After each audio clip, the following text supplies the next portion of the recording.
नवरात्रि में क्यों नहीं खाया जाता प्याज और लहसुन, जबकि कहीं कहीं चढ़ाया जाता है मांस और शराब। नवरात्रि के 9 दिनों के बारे में मान्यता है कि देवी दुर्गा खुद पृथ्वी पर आती हैं और अपने भक्तों के घर रहकर उन्हें ताकत और समृद्धि का आशीर्वाद देकर जाती हैं। इन 9 दिनों में कई लोग 9 दिनों का उपवास रखते हैं, तो कुछ लोग शुरू का एक दिन और अंत का एक दिन। इस समय सिंघाड़े का आटा, कुट्टू का आटा, समक के चावल, साबूदाना, सेंधा नमक जैसे व्रत वाले फूड्स या फल खाने का चलन है। लेकिन जो लोग व्रत नहीं रखते हैं वे भी अमूमन सादा खाना ही खाते हैं। इन 9 दिनों में प्याज और लहसुन का सेवन नहीं करने का चलन है। नवरात्रि के इन 9 दिनों में प्याज और लहसुन खाने की अनुमति नहीं होती है, जबकि ये दोनों भी सब्जी ही हैं। क्या कहता है आयुर्वेद? क्या है सात्विक भोजन? क्या है राजसिक और तामसिक भोजन? प्याज और लहसुन से परहेज, परहेज वाली अन्य चीजें। बंगाली संस्कृति में नॉन वेज का सेवन। पश्चिम बंगाल में प्रसाद है मीट। हिमालयी लोग भी चढ़ाते हैं मीट और अल्कोहल। सूरत में भी चढ़ता है अल्कोहल। बॉटम लाइन, क्या कहता है आयुर्वेद? आयुर्वेद के अनुसार फूड को 3 कैटेगरी राजसिक भोजन, तामसिक भोजन और सात्विक भोजन में बांटा गया है, जो इनके नेचर और बॉडी में किए गए रिस्पॉन्स पर आधारित हैं। चैत्र नवरात्रि हो या शरद नवरात्रि, यह साल में 2 बार उस समय आता है जब मौसम बदलता है।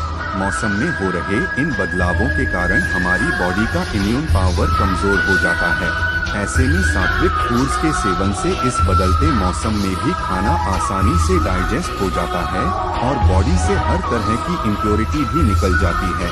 इसीलिए ऐसे फूड्स का सेवन करने की सलाह दी जाती है जो एनर्जी को बूस्ट करें, ना कि कम कर दें। क्या है सात्विक भोजन? सात्विक शब्द सत्व से निकला है, जिसका मतलब शुद्ध, नेचुरल, साफ, एनर्जी प्रदान करने वाला है। सात्विक फूड्स में फल, दही, काला नमक, मौसमी सब्जियां और धनिया, काली मिर्च जैसे हल्के मसाले शामिल हैं। ये व्रत के दौरान शरीर को हेल्दी रखने में मददगार होते हैं। सात्विक भोजन के सेवन से शरीर से टॉक्सिन को दूर करने में भी मदद मिलती है, जो तले भुने अनहेल्दी खाने के साथ शरीर में इंटर करता है। क्या है राजसिक और तामसिक भोजन? राजसिक और तामसिक भोजन वे होते हैं जो कच्चे, कमजोर और नष्ट करने वाले हैं। ऐसा माना जाता है कि ये भोजन नवरात्रि के दौरान लोगों के फोकस को भंग करते हैं। प्याज और लहसुन से परहेज। प्याज और लहसुन को नेचर में तामसिक माना जाता है। प्याज शरीर में गर्मी भी पैदा करता है, इसीलिए भी नवरात्रि के 9 दिनों में इसके सेवन के लिए मना किया जाता है। प्याज के साथ लहसुन को राजोगिनी माना जाता है, जिसके सेवन से व्यक्ति के लिए अपनी इच्छाओं और प्राथमिकताओं के बीच अंतर करना मुश्किल हो जाता है।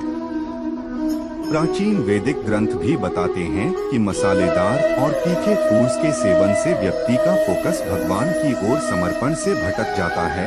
वैष्णव परंपरा के अनुसार लोग जमीन के अंदर उगने वाली चीजों को खाने से सावधानी बरतते हैं, इसीलिए वैष्णव हिंदू प्याज और लहसुन भी नहीं खाते हैं। परहेज वाली अन्य चीजें।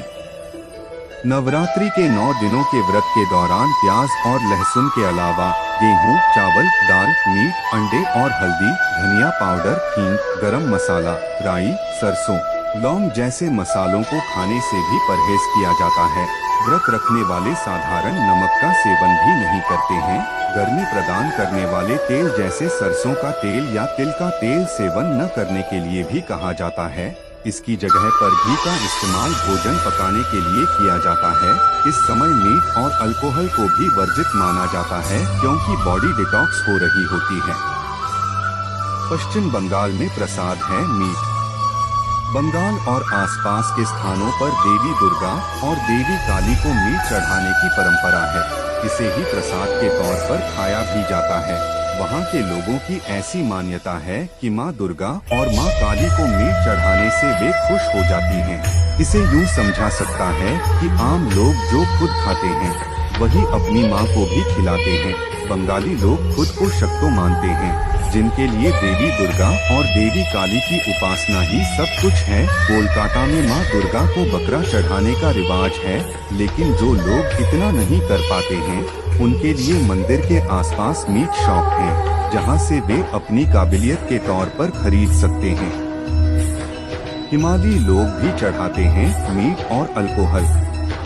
लोक कथाओं के अनुसार हिमालय के कुछ क्षेत्रों में भी देवी माँ को मीट और अल्कोहल प्रसाद के तौर पर समर्पित करने का रिवाज है।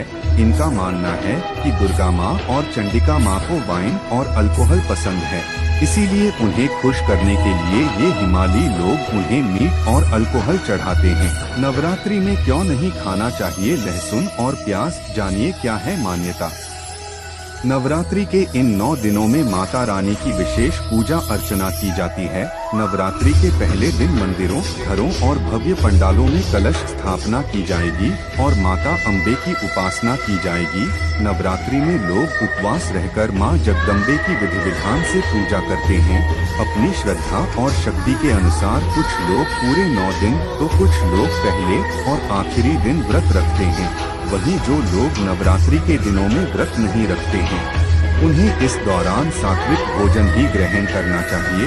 नवरात्रि के पावन दिनों में लहसुन प्याज का सेवन नहीं करना चाहिए। शास्त्रों के अनुसार नवरात्रि में लहसुन प्याज का सेवन करना वर्जित माना गया है। तो चलिए जानते हैं कि नवरात्रि में आखिर क्यों वर्जित है प्याज लहसुन खाना। नवरात्रि के 9 दिनों में लहसुन और प्याज का सेवन करना वर्जित होता है, क्योंकि लहसुन और प्याज को तामसिक प्रकृति का भोज्य पदार्थ माना जाता है। शास्त्रों के मुताबिक इसके सेवन से अज्ञानता और वासना में बढ़ोतरी होती है। साथ ही ये भी कहा जाता है कि लहसुन और प्याज जमीन के नीचे उगते हैं। इनकी सफाई में कई सूक्ष्म जीवों की मृत्यु हो जाती है। ऐसे में इन्हें उपवास या शुभ कार्य के दौरान खाना अशुभ माना गया है। विज्ञापन। एक पौराणिक कथा भी प्रचलित है। लहसुन और प्याज को न खाने को लेकर एक पौराणिक कथा भी प्रचलित है। कथा के अनुसार स्वरभानु नाम का दैत्य था, जिसने समुद्र मंथन के बाद देवताओं के बीच बैठकर छल से अमृत पी लिया था। ये बात जब मोहिनी रूप धारण किए भगवान विष्णु को पता चली तो उन्होंने अपने चक्र से स्वरभानु का सिर धड़ से अलग कर दिया। स्वरभानु के सिर और धड़ को ही राहु और केतु कहा जाता है। कहा जाता है कि सिर कटने के बाद स्वरभानु के सिर और धड़ से अमृत की कुछ बूंदें धरती पर गिरी, जिनसे लहसुन और प्याज की उत्पत्ति हुई। चूंकि लहसुन और प्याज की उत्पत्ति अमृत की बूंदों से हुई है, इसलिए रोगों को दूर करने में ये दोनों ही कारगर साबित होते हैं। लेकिन इनकी उत्पत्ति राक्षस के मुंह से हुई, इसलिए इसे अपवित्र माना गया है। यही वजह है कि पूजा में भी कभी भगवान को लहसुन और प्याज का भोग नहीं लगाया जाता है।